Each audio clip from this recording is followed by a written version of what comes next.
GK वाला class education में एक बार फिर से आप सभी का बहुत बहुत स्वागत है। जी हाँ दोस्तों, यूपी बोर्ड के ऑफिशियल साइट की तरफ से हिंदी का 2023 का नया मॉडल पेपर जारी कर दिया गया है। और यदि आप कक्षा 10 के छात्र हैं, बोर्ड परीक्षा की तैयारी कर रहे हैं और 70 में 70 लाना चाहते हैं, तो ये मॉडल पेपर आप सभी के लिए बहुत ही ज़्यादा इंपॉर्टेंट हो जाता है। देखो, ऐसा मैं इसलिए कर सकता हूँ क्योंकि देखो, कोई भी एग्ज़ाम हो, उस एग्ज़ाम का यानी कि उस पेपर का पैटर्न आप सभी को पता होना चाहिए। यदि आप सभी को पैटर्न नहीं पता है तो आप इस वीडियो को जरूर से जरूर देखो। इस वीडियो में मैंने आप सभी को बता रखा है पेपर का पैटर्न किस प्रकार से आएगा, ठीक है। और पेपर का एक रूपरेखा आपके पास होना चाहिए, यानी कि किस प्रकार से आप सभी का क्या कुछ क्वेश्चन पूछा जाएगा, वो सभी आप सभी को जानकारी होना चाहिए। यदि आप सभी को नहीं पता है तो आज की इस वीडियो में आप सभी को वही सारा चीज़ बताऊंगा कि क्या कुछ क्वेश्चन किस प्रकार से कहाँ से क्वेश्चन पूछे जाएंगे। ये सारा चीज़ मैं आप सभी को आज की इस वीडियो में बताऊंगा। और दोस्तों, उसी के साथ साथ मैं आप सभी को एक बात और बता दूं कि यदि आपने अभी तक मुझे टेलीग्राम पर फॉलो नहीं किया है तो आप जा करके वहां से फॉलो कर लीजिए, क्योंकि वहां पर जितने भी यूट्यूब के सारे नए न्यू वीडियो के नोटिफिकेशन होते हैं, सबसे पहले मैं वहां पर आप सभी को अपडेट दे देता हूं। तो इसलिए वहां पर ज़रूर से ज़रूर आप हमें फॉलो कर लीजिएगा। और जितने भी सारे पीडीएफ होते हैं वहीं पर मैं आप सभी को प्रोवाइड करा दूंगा, ठीक है दोस्तों। तो चलिए आज की इस वीडियो को शुरू करते हैं और आप सभी को बता देते हैं कि किस प्रकार से क्या कुछ क्वेश्चन कहाँ से पूछे जाते हैं। तो दोस्तों देखिए, यहाँ पर पहला क्वेश्चन हमारा निर्देश में यहाँ पर दिया गया है। देखिए, ये तो आप सभी को पता ही है कि समय 3 घंटे 15 मिनट मिलते हैं और पूर्णांक कितना होता है, 70 नंबर का होता है, ठीक है। फिर उसके बाद निर्देश में क्या होता है, निर्देश में आपका पहला पॉइंट यह है कि प्रारंभ के 15 मिनट परीक्षार्थी को प्रश्न पत्र पढ़ने के लिए निर्धारित है, यानी कि प्रारंभ के 15 मिनट आप सभी को पढ़ने के लिए दिए जाते हैं। दूसरा, इसमें क्या लिखा है निर्देश में कि प्रश्न पत्र 2 खंडों यानी कि अ और ब में विभाजित होगा।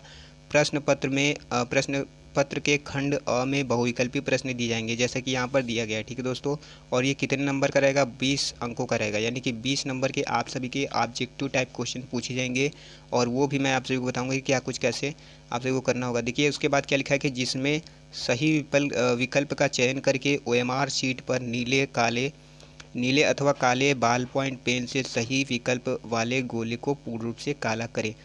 तो ये आपको देखिए, यहाँ पर मैं आप सभी को एक बात क्लियर कर देता हूँ कि जो आप सभी का 2023 में पेपर होगा तो उसमें आप सभी को एमआर शीट पर ऑब्जेक्टिव टाइप क्वेश्चन को फिल करना होगा, ठीक है दोस्तों। तो क्या कुछ कैसे फिल करना है उसके बारे में मैं आप सभी को डेडिकेटेड वीडियो आगे बनाकर दे दूंगा, इसलिए हमारे चैनल को सब्सक्राइब जरूर से कर लीजिएगा। देखिए, यहाँ पर हमारे पास ओएमआर शीट के पूरे सैंपल है, मैं आप सभी को ये भी प्रोवाइड करा दूंगा पीडीएफ के माध्यम से। आप उसका फोटोकॉपी निकलवा करके घर पर ही अच्छे से प्रैक्टिस कर सकते हो, ठीक है दोस्तों। तो आगे हमारे चैनल को सब्सक्राइब करके जरूर से जरूर रखे रहना, क्योंकि और बेल आइकन को जरूर दबा देना, ताकि जब भी मैं ये ओएमआर शीट का कोई नया वीडियो लेकर के आऊँ तो सबसे पहले आप सभी को नोटिफिकेशन मिल जाए। तो दोस्तों देखो, उसके बाद आगे क्या लिखा है कि खंड अ में बहुविकल्पी प्रश्न दिए जाएंगे, जिसके लिए कितना अंक है निर्धारित, 1 अंक निर्धारित है, यानी कि कुल 20 क्वेश्चन आप सभी को ऑब्जेक्टिव टाइप क्वेश्चन दिए जाएंगे और इसके लिए आपको 20 नंबर मिलेंगे, ठीक है दोस्तों। उसके बाद क्या है कि प्रश्न पत्र के खंड अ में अ के प्रश्नों को हल करने हेतु 1 घंटा तथा खंड ब के प्रश्नों को हल करने हेतु 2 घंटे का समय दिया जाएगा, यानी कि आप 1 घंटे में बहुविकल्पी प्रश्न करिए और 2 घंटे में आप वर्णनात्मक प्रश्न करिए, ठीक है। प्रत्येक प्रश्न के सम्मुख उनके निर्धारित अंक दिए गए हैं। बस ये तो आप सभी का निर्देश हो गया। निर्देश आप सभी को अच्छे से पता होना चाहिए पहले से ही। यदि आप जानकारी रखेंगे तो बोर्ड परीक्षा में आप सभी की हाथ फटाफट चलेगी, ठीक है दोस्तों।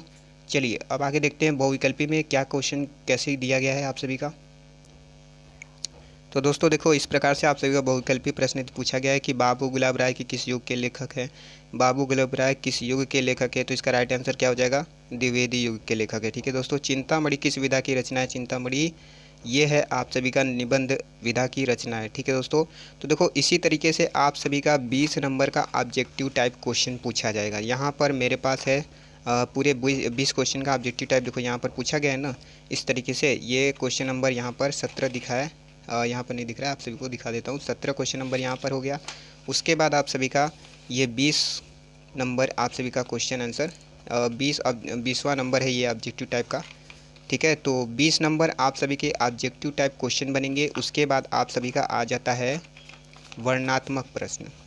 देखो, वर्णनात्मक प्रश्न में आप सभी का क्या रहेगा कि निम्नलिखित गद्यांश पर आधारित 3 प्रश्नों के उत्तर दीजिए। आपको 2 गद्यांश दिए जाएंगे, उन दोनों गद्यांशों में से किसी एक का आपको क्या करना रहेगा, अनुवाद के साथ यानी कि उन किसी एक का गद्यांश करना रहेगा और उसके साथ आप सभी को निम्नलिखित प्रश्नों का उत्तर देना होगा, जिसमें से आप सभी को 3 क्वेश्चन आंसर देखने को मिलेंगे। जैसे कि आप सभी के लिए यहाँ पर दिख रहा है कि एक क्वेश्चन ये हो गया, दूसरा क्वेश्चन ये हो गया और थर्ड क्वेश्चन आप सभी का ये हो गया। तो यहाँ पर अथवा करके लिखा है, अथवा करके और दूसरा गद्यांश दे दिया गया है। ठीक है दोस्तों, तो दोनों में से किसी एक गद्यांश का आप सभी को लिखना होगा और 3 क्वेश्चन का आप सभी को आंसर देना होगा। ठीक उसी प्रकार से आप सभी का पद्यांश भी दिया जाएगा, पद्यांश पर आधारित 3 प्रश्नों के उत्तर दिए जाएंगे। उसी प्रकार से जैसा आप सभी का गद्यांश पूछा गया था, एक गद्यांश दे दिया गया, अंडरलाइन जो रहेगा उसको आप सभी को व्याख्या के तौर पर बताना होगा। ठीक है, उसी प्रकार से आप सभी का पद्यांश एक दे दिया जाएगा और कोई सा भी लाइन को अंडरलाइन कर दिया जाएगा। उन रेखांकित अंशों को आप सभी को व्याख्या करना होगा। ठीक है, और उसी के साथ साथ आप सभी को 3 क्वेश्चन इसमें भी देखने को मिलेंगे, जिस प्रकार से आप सभी का गद्यांश में देखने को मिला था। अब देखो यहाँ पर क्या है कि आप सभी को 6 नंबर दिए जाएंगे। 6 नंबर आपका पद्यांश वाले प्रश्नों को उत्तर करने के लिए दिया जाएगा और 6 नंबर आप सभी का गद्यांश पर आधारित 3 प्रश्नों का उत्तर करने के लिए दिया जाएगा। यानी प्रत्येक मार्क्स कितने का हो गया, 2-2 नंबर का। ठीक है, यहाँ पर भी देखो अथवा करके लिखा है कि सुनी सुनी बहन सुधा रसाने, सयानी है जानकी जानी भली, तिरछे करी नैन तिन्हें समुझाई कछु मुस्काई चली, तुलसी ते ही अवसर से ही रावे, अवलोकती लोचन लाहू अली, अनुराग तड़ाग में भान उदय, विगसी मनु मंजुल कंज कली। ये इस प्रकार से आप सभी को एक दे दिया जाएगा और उसी प्रकार से आप सभी का क्या आएगा, 3 क्वेश्चन इसमें भी आप सभी को देखने को मिलेंगे। यानी कि कुल मिला करके आपको 2 गद्यांश में दिए जाएंगे, 2 पद्यांश में दिए जाएंगे। उन दोनों में से आप सभी को एक एक करना रहेगा और जिसके लिए आप सभी को 6-6 नंबर में दिए जाएंगे।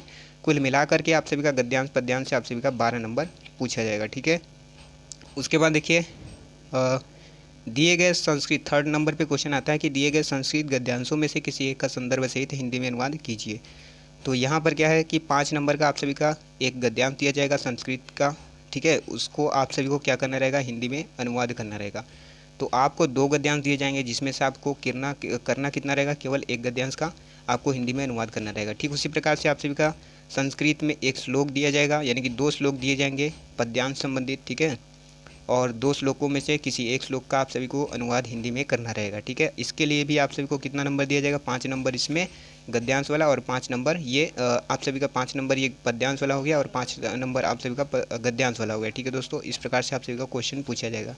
उसके बाद क्या है कि अपने पठित काव्य खंड के आधार पर निम्नलिखित प्रश्नों में से किसी एक का उत्तर दीजिए। तो देखो यहाँ पर ये तो आप सभी को पता है, ये इसमें चेंजिंग नहीं हुई है। ठीक है, ये आप सभी का बस 3 नंबर कर दिया गया है। ठीक है, ये आप सभी का कितना नंबर कर दिया गया है, ये आप सभी का 3 नंबर कर दिया गया है। देखो पहले क्या होता था कि 2022 का जो हमारे पास हिंदी का मॉडल पेपर है, तो इसमें जो खंड काव्य है ये भी पहले भी आप सभी का 3 नंबर का था और इस बार भी क्या है, इस बार भी आप सभी का 3 ही नंबर का है। ठीक है, तो उसके बाद अगला क्वेश्चन है हमारा, देखो 2023 में जो अगला क्वेश्चन बनेगा हमारा ये है 6वां पर। ठीक है, ये आप सभी के लिए बहुत ही ज़्यादा इंपॉर्टेंट होता है। देखो दिए गए लेखकों में से किसी एक का जीवन परिचय लिखते हुए उनकी एक प्रमुख रचना का उल्लेख कीजिए। ठीक है, तो इसके लिए आप सभी को कितना नंबर दिए जाएंगे, 5 नंबर दिए जाएंगे। ठीक है, अब देखो पहले क्या होता था कि पहले आप सभी जीवन परिचय लिखते थे तो उसके लिए आपको कितना नंबर दिया जाता था, 3 नंबर दिए जाते थे। ठीक है, 3 नंबर आप सभी को, लेखक हो या कवि हो, दोनों का जीवन परिचय आप सभी लिखेंगे तो 3-3 नंबर दिए जाते थे। लेकिन देखो 2023 में यदि आप पेपर दोगे तो उसमें आप सभी को 5-5 नंबर दिए जाएंगे। ठीक है दोस्तों, तो यहाँ पर आप सभी के लिए प्लस पॉइंट हो जाती है। देखो पहले क्या होता था कि 3-3 नंबर दिए जाते थे, लेकिन अब आप सभी को कितना नंबर दिया जाएगा, 5-5 नंबर दिए जाएंगे। ठीक है, आप जीवन परिचय लिखोगे तो उसके लिए आप सभी को 3 नंबर और 2 नंबर आप सभी को एक रचना लिखने के लिए दिया जाएगा। ठीक है दोस्तों, तो उसके लिए भी आप सभी को 2 नंबर दिए जाएंगे। तो पूरा मिला करके आप सभी को 5-5 नंबर दिए जाएंगे। यहाँ से आप सभी का 10 नंबर क्लियर हो सकता है। और यदि आपको रचना नहीं याद है तो आप राजेंद्र प्रसाद, जयशंकर प्रसाद, ठीक है, आचार्य रामचंद्र शुक्ल, गोस्वामी तुलसीदास, सुमित्रा नंदन पंत, ठीक है, इन सारे वीडियोस पर यानी कि इन सारे टॉपिक्स पर मैंने रचना बहुत ही अच्छे तरीके से, बहुत ही सरल तरीके से ट्रिक के माध्यम से याद कराया है। यदि आपको नहीं याद है तो आप इस वीडियो को ज़रूर से ज़रूर देखिए, वहाँ पर मैंने आप सभी को ट्रिक के माध्यम से याद करा दिया है। उसके बाद देखिए हमारा क्वेश्चन बनता है 7वां पर कि अपनी पाठ्य पुस्तक में से कंठस्थ से कोई एक श्लोक लिखिए जो प्रश्न पत्र में न आया हो। ठीक है, ये भी आप सभी का उसी तरीके से क्वेश्चन पूछा जाएगा जिस तरीके से आप सभी का 2022 में पूछा गया था। जैसा कि आप सभी को यहाँ पर दिख रहा होगा, ये आप सभी का 3 नंबर का पूछा जाता था। अब आप सभी का क्या हो गया, अब आप सभी का 2 नंबर का हो गया। सॉरी, यहाँ पर आप सभी का ये कितने नंबर का पूछा जाता था, श्लोक वाला। देखो मैं आप सभी को दिखा देता हूँ। श्लोक वाला यहाँ पर भी 2 नंबर का पूछा जाता था और ये भी 2 ही नंबर का पूछा जाएगा। ठीक है दोस्तों, तो इस प्रकार से आप सभी का श्लोक वाले में चेंजेस नहीं हुए हैं। फिर उसके बाद क्या है कि निम्नलिखित में से किन्हीं 2 प्रश्नों के उत्तर संस्कृत में दीजिए।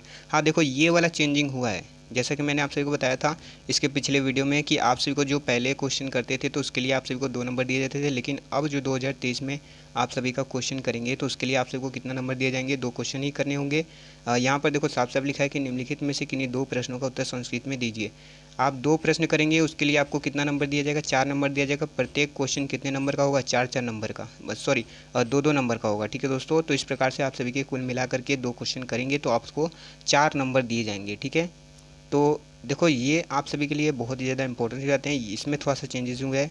तो क्या चेंजेस हुए हैं कि जो आपको 2 नंबर मिलने थे अब वहाँ पे 4 नंबर फिक्स हो जाएंगे। ठीक है, उसके बाद देखो निम्नलिखित में से किसी, नवा क्वेश्चन है हमारा कि निम्नलिखित में से किसी एक विषय पर निबंध लिखिए। ठीक है, देखो यहाँ पर भी कुछ चेंजेस हुए हैं, वो भी मैं आप सभी को बताता हूँ कि देखो निम्नलिखित में से किसी एक विषय पर निबंध लिखिए, तो ये आप सभी का 9 नंबर का क्वेश्चन पूछा जाएगा। ठीक है, यानी 9 नंबर का आप सभी को क्वेश्चन दिया जाएगा। अब पहले क्या होता था कि आप किसी एक विषय पर निबंध लिखते थे तो आपको 6 नंबर दिया जाता था, लेकिन अब यहाँ पर आप सभी के लिए एक प्लस पॉइंट हो गया कि आप सभी निबंध लिखेंगे तो आप सभी को कितना नंबर दिया जाएगा, 2023 में अब 9-9 नंबर मिलेंगे निबंध लिखने के। ठीक है, तो ये इम्पोर्टेंट हो जाता है आप सभी के लिए निबंध।